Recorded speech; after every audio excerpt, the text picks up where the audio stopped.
Hey everyone, welcome back. If you've been following this channel for a while, you might remember my videos where I tried to replace my entire work setup with EU alternatives. And then in another video, I tested EU AI tools, web browsers, and many other things. And today we're taking up a notch and we're continuing this trend. This video is in collaboration with GoEuropeanorg. It's a community-driven initiative that helps people discover and rate European digital products, inspiring and facilitating conscious consumer choices. And in this video, I will review the most upvoted digital products on GoEuropean.org and see if they really deserve the ratings. After talking with the GoEuropean team, I learned that they've been growing really fast in the past few months. And after posting my videos, I also noticed a steadily growing pro-European tech trend lately. More and more people are looking for tools that align better with digital sovereignty, privacy, and a stronger, more independent Europe. This manifested in a major website traffic spike for GoEuropean's platform. Apart from that, in preparation for this video, I contacted different European tools that we covered in the previous videos to see whether they saw a spike as well.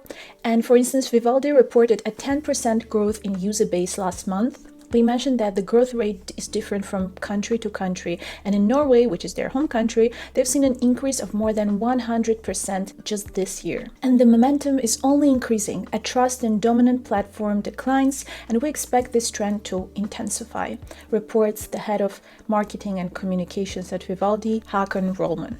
A Slovenian cloud storage platform, Kufur, which I'll be covering in this video, also reported that they saw a 20% increase in first-time users in March alone. And it's not just numbers. I ran my own consumer survey, and here's what I found. Most of you are already switching, especially to EU search engines, cloud services, and AI tools. But there are three big blockers that were reported: lack of features, convenience, and low adoption by others. Most people say that privacy and political reasons are why they try EU alternatives in the first place. Still, tools like Google, YouTube, Instagram, and Discord are part of your daily routines and hard to let go of. Which is not surprising because you're watching this video on YouTube. With YouTube, for example, which a lot of you commented about as well in my previous video, it's really hard to find a proper replacement. That being said, I will also try to upload my videos on Dailymotion, which is a French video sharing platform from now on. And if you want to support that, I will leave the link for my Dailymotion video in the description. And you might ask, where am I at personally? For example, I still use Vivaldi as my main browser and Ecosia as my search engine. I've fully switched to Proton Mail for this channel. I'm really enjoying Capacities. I've been using it a lot for daily planning, but also YouTube video planning. It's so fun because I've started adding recipes to my Capacities account. I write my video scripts, and I even downloaded the app, which works great. I use it also as my calendar, which it's still not my main calendar application, but I can see that it has the potential. Still using a lot DeepL as the translation app. I use Vinted for secondhand shopping and Koofr for cloud storage. On the other hand, as I mentioned, the convenience of YouTube or the integration of Google services, especially Google Maps, is really hard to replace for me, which we're going to see if we can challenge it in this video. But yeah, definitely the biggest challenge for EU tech is not its lack of innovation. It's about outreach, awareness, and trust. They often don't have the same marketing reach at the level of Google or Microsoft, but it's definitely changing. And yes, I noticed that a lot of you asked me to try switching to a new operating system like Linux Mint, which is super popular in this space and very well regarded. I've looked into it and I get the appeal, but here's the deal. I edit my videos on my 6-year-old MacBook and it's held up surprisingly well. And right now, switching to Linux could disrupt my workflow. And while I know that there are safe ways to dual boot or try it via USB, even small glitches in my editing setup could mean major setbacks for me. And I also don't want to scrap a perfectly working machine and contribute to digital or electronic waste. So between trying every single EU alternative and extending the life of my gear, I'm choosing sustainability. But I definitely want to explore Linux when I upgrade hardware. And speaking of hardware, I upgraded my mic setup, as you can see, and hopefully the sound will be better because I saw a lot of comments complaining about it.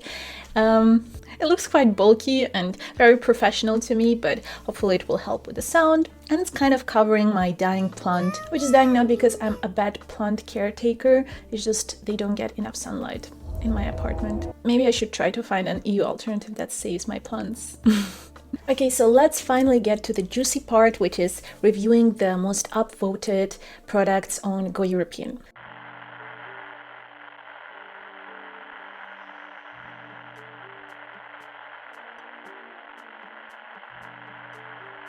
Some of this I've used before and some were new even to me. And I have to say there was no way to filter products based on the upvotes that they get at the time that I was filming it. So I had to look through the entire directory one by one and collect the most upvoted products. But it's for a good reason, so I didn't really mind. Before anything, I have to mention big news, which is that BrandSnap, in collaboration with GoEuropean, just launched an app that helps you discover European products. Yay! It's fairly easy to use. You just scan any product to find out where it is from, or you can just directly search in the GoEuropean database. I'm planning on filming a video where I try different ethical and sustainability apps and test them out in the real world. So if you want to see how BrandSnap works, stay tuned for my next video.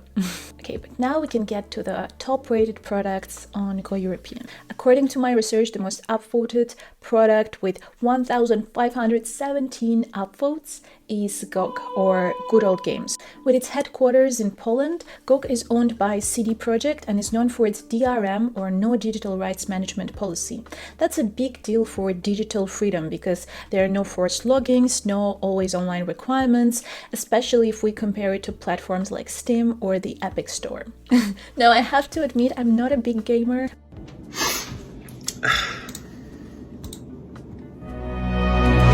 This is the best purchase I've ever made. But I can still review the website according to its user interface, experience, and ask some friends that are gamers whether they approve of this platform. Okay, so the registration was quite easy. It has a nice welcome page with different categories of games that some might be interested in. You can search by new releases, best sellers. Now, I don't know about the regular pricing of these games, but a lot of them have discounts, and that makes me want to compare it with Steam prices. So here we have Alan Wake, which is 12.99 euros on Steam and only 2.49 euros on GOG. So as a first-time user, I would definitely go for GOG, especially taking into account the fact that it's DRM free. A lot of users report that it might be even safer than Steam because it keeps out a lot of extremely bad developers and potential bad actors. So the risk of anything malicious is extremely low. And based just on that, I would say that this is a big success and it definitely deserves the upvotes that it has gotten. And next we have a very exciting one, which is Kufur with 1,108 upvotes. Kufur is headquartered in Slovenia with its servers located in Germany, so top-notch privacy. It was founded in 2013, winning the Slovenian Startup Award, and now it has over 1 million users. Now it's widely known as the only safe and secure European cloud storage without trackers that respects your privacy. I have to say, I've already been using Koofr for over a month. I found out about it when I was looking for a European file sharing tool. And I went for Kufur because it offered the biggest amount of free storage for starters and was extremely easy to use for storage and file sharing. Creating a free account is very easy and you can even join them through Reddit. Its user interface is very simple and intuitive. And when I decided to switch to Kufur, it was really easy to move all of my files from Google Drive to Kufur by connecting Google Drive and just moving it to the Kufur folder. We just made it so easy. And well, lucky for you, soon after that I got contacted by Kufur and they want to offer you a discount. You can use the code LV30 for 30% off plans that are 100 gigabytes or larger. It's for first-time users only, and I mean, it's no-brainer. There are no third-party trackers, no AI training on your data, no ads, just privacy-first storage. I will leave all the information and the code LV30 in the description. Moving on, we have an exciting one. It's Lemmy. I've heard of it a lot, but I haven't gotten a chance to try it out. At the time of filming, it has 662 upvotes and it's based in Germany. In a nutshell, Lemmy is an open-source, decentralized social networking platform designed as an alternative to mainstream social media sites, enabling users to create and participate in online communities. It's completely free and open source and not controlled by any company. This means there's no advertising, no tracking, or secret algorithms. All the content is organized in communities, so it's really easy to join one or ignore others. So when you click join, there are already different servers that you can browse. Let's explore the Europe hub, since it's related to the topic of this video. So the posts are organized based on the upvotes. I see a mixture of community posts, news, and other content. It reminds me a lot of Reddit, but we have to keep in mind that it's completely different. It's not owned by one company, and each server is its own separate entity. I could see this becoming a strong alternative for Reddit, for Twitter, and in general, I like the idea of it being completely free and open source and not tied to a single organization. Personally, I don't think I will use it at this point in my life. Maybe sometime in the future when there are more controversies with Reddit. For now, it just seems too complicated to me to add another social media platform to the list of all the things I have to monitor. If you've come this far into the video, don't forget to give a thumbs up and subscribe to my channel so that you don't miss any other videos like this. The next most upvoted product is NextCloud with 748 upvotes. NextCloud is an open source content collaboration platform that allows users to securely store, share, and manage files across various devices and platforms. It initially started as a competitor to Dropbox for cloud storage, but over time it added more collaborative tools like NextCloud Talk, NextCloud Groupware, NextCloud Office, NextCloud Assistant, and Flow, which now makes it a closer competitor to Microsoft 365, which we don't have enough of. It is based in Germany, it's 100% open source, and provides security and encryption. It is more suited for organizations since it is a collaboration platform, and there is a possibility to get an instant trial. I have to say that it did not allow me to create my account with my Proton email. I don't know if that's the problem or something else, but it just didn't work out. But they have many ways to contact them through call or email, so that's a very good sign. As you can see, it provides solutions for public sector, for enterprises, service providers, education, but also for families, students, and individuals. It has pretty fair pricing for NextCloud files, as well as NextCloud Talk. Overall, I think it's a great product to consider especially for organizations, and it's definitely a great EU alternative for Microsoft 365. Next, we have the long-awaited Linux Mint with 578 upvotes. It's based in Ireland and it's a user-friendly and elegant desktop operating system based on Ubuntu, offering a traditional layout with innovative features. I don't know if Ubuntu is the right pronunciation, but I'm just gonna roll with it. As I mentioned, Linux Mint is extremely loved and appreciated in the pro-European community. A lot of users report that it runs smoothly and a lot lighter than Ubuntu, and it makes the transition from Windows very easy. With the operating system, it offers graphic design, productivity, web, multimedia, and gaming tools. I have to mention that a lot of the tools that it offers are from big tech or based in the US, like Steam that we talked about earlier. So maybe Linux Mint can work a little bit on that, but it does have a lot of great advantages. It is community-centric, it's free and open source, it's intuitive, and it doesn't collect your data.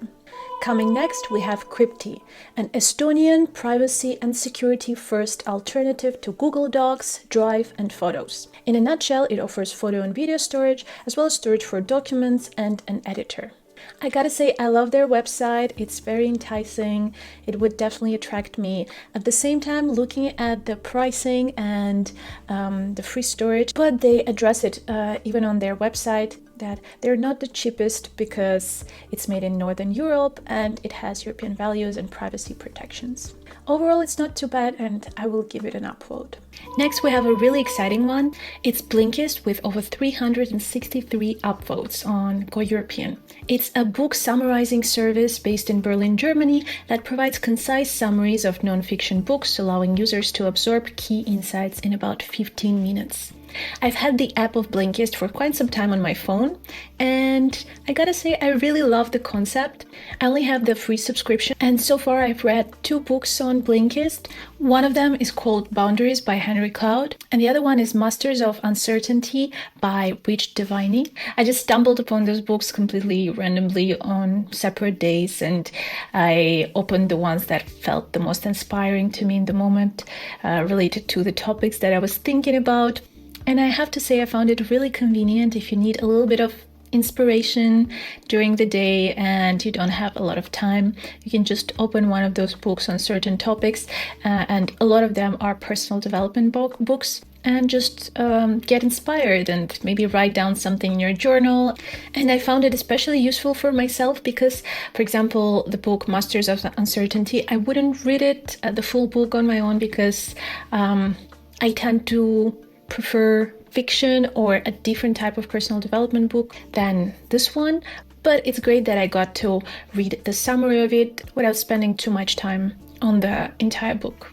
They have the text and audio version of the book summaries, and you get access to quite a lot of them even with the free subscription. But of course the variety of books will be limited unless you pay for it. Overall, a great app, definitely upvoting it as well. Next, with 350 upvotes, is Omio. And I can't believe I haven't talked about this in my previous videos because I use this app so much. Omio is a German online travel comparison and booking website based in Berlin, Germany. And this is my go-to app when I want to compare travel distance and prices between flights, buses, and trains. It works great in Europe, and I've tried it in many different countries, and it always has all the options that I need. At the same time, I just came back from Mexico, and I tried to use the app there, and unfortunately didn't have the same coverage as it does in Europe. So it still has to go international, but it works great in Europe, and I definitely recommend it. It's so convenient, it has a great user interface, very intuitive. If I could, I would be using this app all the time, all over the world. So hopefully it goes international soon. Next in the list of the most upvoted products is Element with 346 votes. Element is an open-source decentralized messaging app that uses the Matrix protocol to enable secure communication across devices with end-to-end encryption, and it's based in the UK. It mainly offers services to businesses, enterprises, and sovereigns with pretty fair subscription costs. Now, as an individual, I wouldn't naturally gravitate towards it, but it seems like another great alternative to WhatsApp, Apple Messages, or we can go as far as Slack, Microsoft Teams, and many other platforms. Moving on, with 362 upvotes, we have OpenStreetMap from the UK. OSM is a collaborative open-source mapping project that provides free editable geographic data created and maintained by a global community of contributors. I'm not gonna lie, it's been a huge challenge finding an alternative to Google Maps, and so far I'm sticking to using it. So if OpenStreetMap works, I'll be very happy. Let's create a route somewhere in Berlin. Let's say we want to go from Potsdamer Platz to Tempelhofer Feld. As you can see, OSM suggests routes for cars, bicycles, and pedestrians. It has different map layers and an option to zoom in and zoom out. Overall, I would say that it's getting closer to where Google Maps is. It's a pity that there are still no public transport options, but for finding public transport routes, it's easier to use official Berlin and German apps like BVG and DB. So if I was dropped somewhere random without Google Maps and I had to use OpenStreetMap, I think I could survive. Hey everyone, this is Elvi from the future popping in. Just wanted to say that I actually found a great map alternative in my Patreon video. I loved it so much more than OpenStreetMap. It has real-life directions, it covers public transport, it has a great user interface. It's called Here We Go. And I'm genuinely considering ditching Google Maps for it, so that's great news. And if you want to learn more about it, make sure to check out my Patreon video. Okay, bye. A very interesting alternative that we have here is Blik with 332 upvotes. It's a mobile payment system from Poland that lets users pay in shops and online, withdraw cash without a card, and send instant transfers using just their smartphone. It works with most Polish banks and is also becoming available in Slovakia, Romania, and the United Kingdom. Honestly, all of it sounds amazing, and I'm all for more modern and innovative banking solutions. We already have great online banks in the EU like Revolut and N26. So having a new Polish player in the European financial field is very exciting. The only thing is, personally, I don't know if I would use it at the moment, because I already mostly use cashless payment with my phone. So paying for online purchases, for shopping in the store, and sending money to a phone number is nothing completely new to me, since I'm using Revolut. I would have to hear more arguments as to why Blik could be a better solution. But for those looking for European mobile payment system, this could be a great option. And that was our final product for this video. Now, I reviewed quite a few other really interesting tools like Babbel versus Lingvist for language learning, Proton and Posteo for email, but they didn't quite fit into this video, otherwise it would be too long. But I still wanted to share them with you, especially if you're curious how these European alternatives will hold up in daily life. I think what you'll find especially interesting is my review of Dailymotion, which is an alternative to YouTube. So I put all of that, including extra notes on OpenStreetMap, Proton Pass, and many other highly upvoted products on my Patreon. So if you really can't get enough of these tech reviews, go to my Patreon. I will leave the link down in my description. There are plenty of other products that were highly upvoted, but I didn't cover them in this video because I already talked about them in my 2 previous videos. The alternative to ChatGPT, Le Chat, which I talked about in my first ever video on EU alternatives. I still try to use it from time to time, but a little update, I've realized that it doesn't function as well as ChatGPT, so sometimes I have to switch to OpenAI for that.